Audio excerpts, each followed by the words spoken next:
adhesive right there. Before I reassemble this, the thing I find kind of odd is they used a black wire to go to the positive. Yeah, at least it's on the right side of the unit, but obviously this is the cable that hooks up on the other side. It's kind of odd just having black and black, not bothering to color code it. It's only a short piece of wire.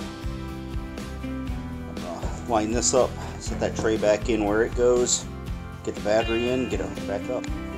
Replacement battery I picked up at Batteries Plus down the road. It's a fairly new chain to my area, but it's pretty common nationwide. They had it right in stock. Duracell's brand it like.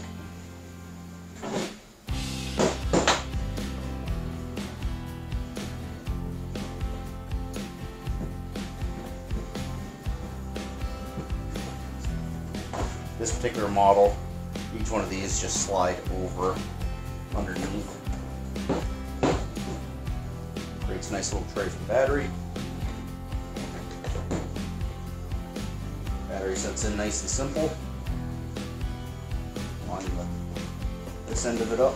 I didn't bother to do the adhesive that they had on it, so I don't think it's really necessary.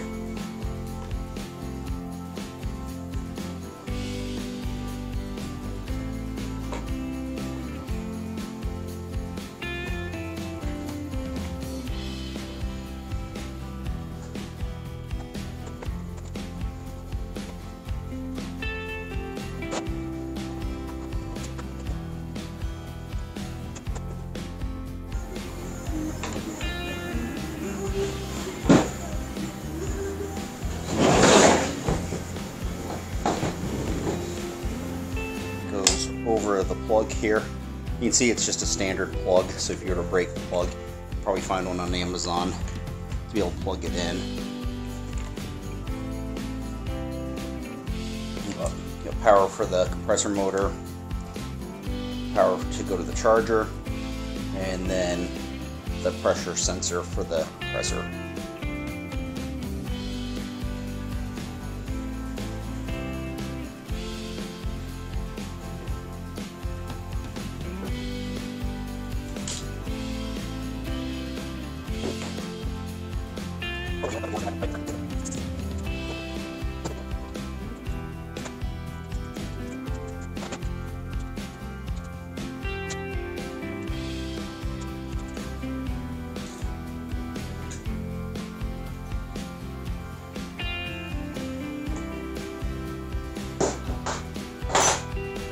Alright, before I put the booster pack back together,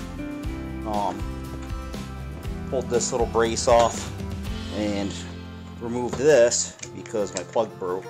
I thought it'd be easy to be able to find the exact plug on the internet. I was unsuccessful, probably could have searched a little harder, but I went to Amazon and found this one that's 15 volts, same input, same output. So I'm going to cut the wires off, splice this plug onto this plug. They aren't identical in their size and shape, but they're close enough, and it does fit in there halfway decent, so it should work just fine with plenty of plugs sticking out the back. It just won't have the hinge to flip over back and forth anymore, but that shouldn't be a big problem unless I break that off, in which case it'll be another $10 to repair.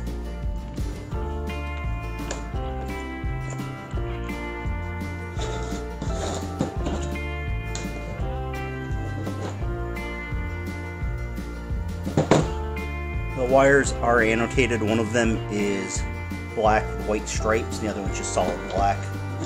And same thing on this plug.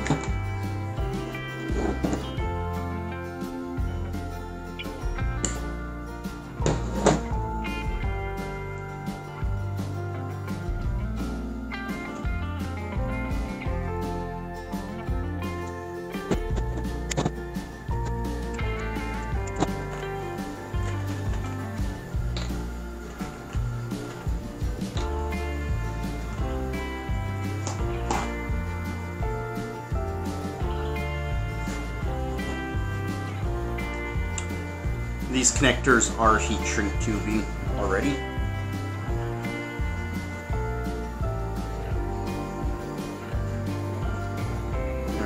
first I got the black with white stripes.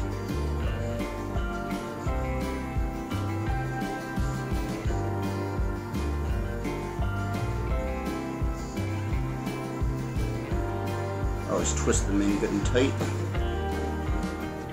First side.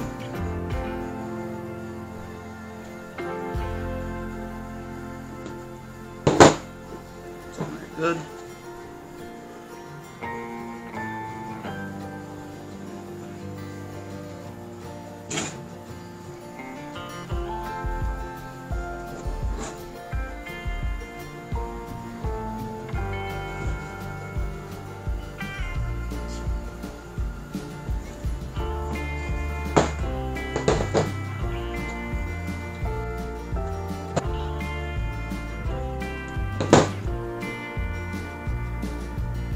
Alright, that's together.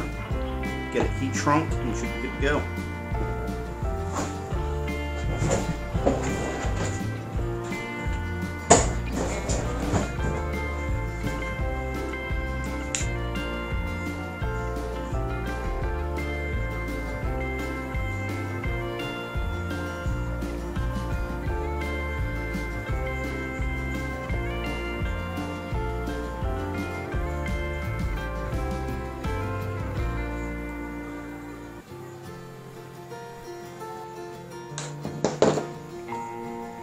Alright, that's together.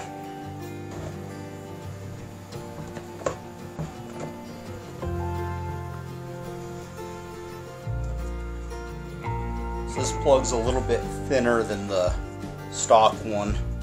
So I think I'm going to get away with just using a little piece of cardboard as a spacer. So that'll work quite well. Alright. Fortunately, I lost a bunch of the screws when I took this apart originally, so I used a laptop screw kit that happens to be at least close in the right threads. Put that back together. So now that's in, plug's ready to go, that plug's ready to go, this plug's ready to go. Should be ready to mate it back to the front of the case.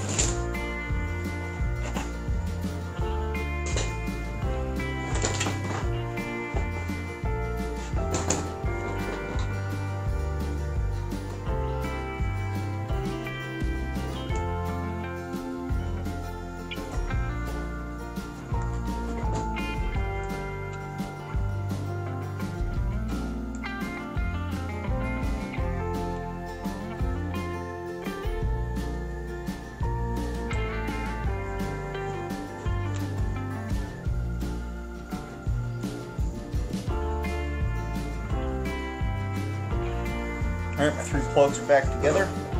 So set this over. Line these cables up.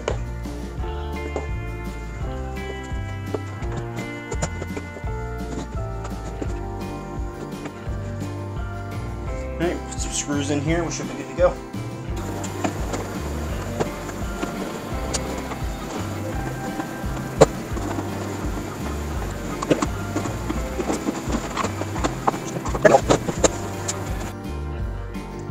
Alright, the booster pack's together. Just going to get between these wires.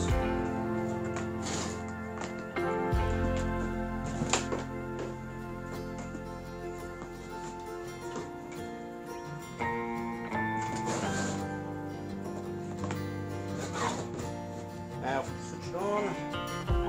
88%. Light works. Compressor works. As I recall, that was the issue that we could see that it was cold.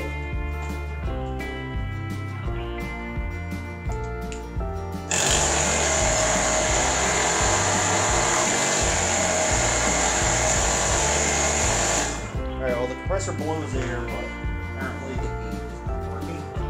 Let's get it plugged in and see if we can charge it.